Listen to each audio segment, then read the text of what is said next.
بسم اللہ الرحمن الرحیم۔ السلام علیکم دوستو، میں ہوں جاوید منظور اور آپ دیکھ رہے ہیں منظور ٹی وی۔ ہم آپ کو اپنے چینل میں خوش آمدید کہتے ہیں۔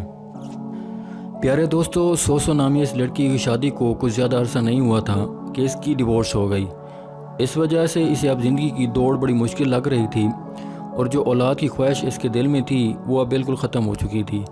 اس کے باوجود جو ہوتا ہے وہ نہ صرف اس کی بلکہ اور بھی کئی ایک لوگوں کی زندگی بدل دیتا ہے۔ طلاق کے بعد اس نے ایک کنسٹرکشن کمپنی میں نوکری اختیار کر لی۔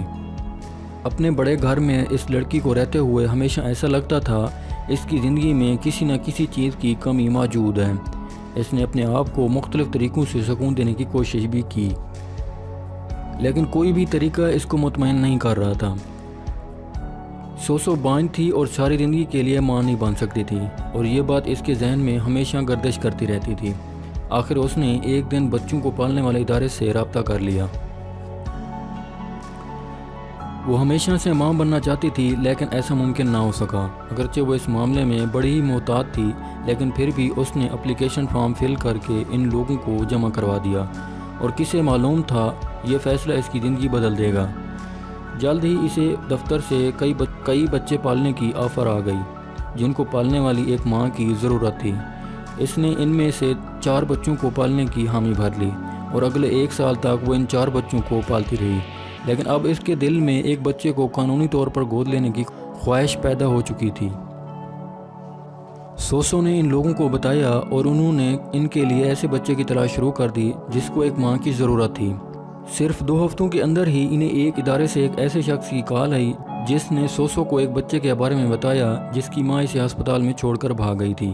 یہ بچہ صرف 4 دن کا تھا۔ سوسو نے بخوشی گود لے لیا۔ اس کو اپنے بازو میں اٹھانے کے بعد اس کو یوں لگا جیسے اس کو زندگی کی ساری خوشیاں مل گئیں، اور ڈاکٹر نے اسے بتایا کہ بچہ جب اپنی ماں کے پیٹ میں تھا تو اس کو ماں کے منشیات کی وجہ سے اس کی صحت پر بھی اثر پڑا ہے۔ اگرچہ اس کے خون میں بھی ایسے مضر صحت چیزوں کے اثرات موجود تھے، لیکن ابھی تک اس میں کسی بھی طرح کی بیماری ظاہر نہیں ہوئی تھی۔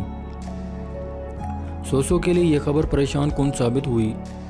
ڈاکٹر نے حتمی بات مکمل ٹیسٹ کرنے کے بعد بتانے کو کہا، اور کچھ ٹیسٹ کرنے کے بعد یہ بات سامنے ہوئی کہ جیسے جیسے یہ بچہ بڑا ہوتا جائے گا ان چیزوں کے اثر ان کے جسم اور دماغ سے مکمل طور پر ختم ہو جائیں گے۔ سوسو کی خوشیاں ایک بار پھر سے واپس لوٹ آئیں۔ سوسو 1 سال تک اس کے ماں باپ سے نہ ملنے کے بعد اس کو قانونی طور پر گود لے چکی تھی اور اس کو نام بھی دے چکی تھی۔ اب اس کا بیٹا 17 ماہ کا ہو چکا تھا، اور ابھی بھی اسے یہ لگ رہا تھا کہ اس کی فیملی ابھی بھی مکمل نہیں ہوئی، اس لیے اس نے ایک اور بچے کو گود لینے کی خواہش ظاہر کی۔ جلد ہی سے اس ادارے کی طرف سے مختلف آپشن دیے جا چکے تھے۔ اسے ایک بچی کے بارے میں بتایا گیا جس کو ایک ماں کی اشد ضرورت تھی۔ اس کے دل میں فوراً یہ بات سامنے آئی، اسے ضرور اس بچی کو گود لینا چاہیے، لیکن کسے معلوم تھا کہ یہ فیصلہ نہ صرف سوسو بلکہ اس کے بیٹے کی زندگی پر بہت اثر انداز ہوگا۔ اس کے بیٹے کی طرح اس چھوٹی بچی کے خون میں اثرات موجود تھے، کیونکہ اس بات کی جانب واضح اشارہ تھا کہ اس کی ماں منشیات استعمال کرتی تھی، اور اس سے بھی بڑھ کر یہ بچی اسی ہسپتال میں تھی جہاں سے سوسو نے اپنا بیٹا گود لیا تھا۔ جب سوسو اسے گود لے چکی تھی تو اس کو یہ بات پتہ چلی کہ اس بچے کی کلائی پر موجود بریسلیٹ پر اسی عورت کا نام لکھا ہے جو کہ اس کے بیٹے کی اصل ماں کا نام ہے۔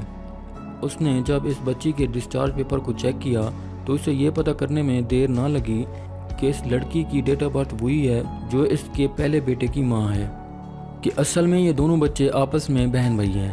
سوسو اگرچہ خود میں بانجھ تھی، لیکن اس کو ایسے بچے مل گئے جو کہ خون کے رشتے سے آپس میں جڑے ہوئے تھے۔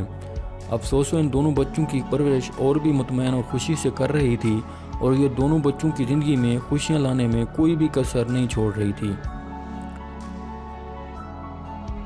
دوستو، آج کی ویڈیو بس یہیں تک تھی۔ امید کرتے ہیں آپ لوگوں کو پسند آئی ہوگی۔ اگر ہماری ویڈیو آپ کو اچھی لگی ہے تو ہمارے چینل منظور ٹی وی کو لائک، سبسکرائب اور کمنٹ ضرور کر دیں تاکہ آنے والی نئی ویڈیو آپ تک ٹائم پہ پہنچ سکے۔ ملتے ہیں ایک نئی ویڈیو کے ساتھ، تب تک کے لیے فی امان اللہ۔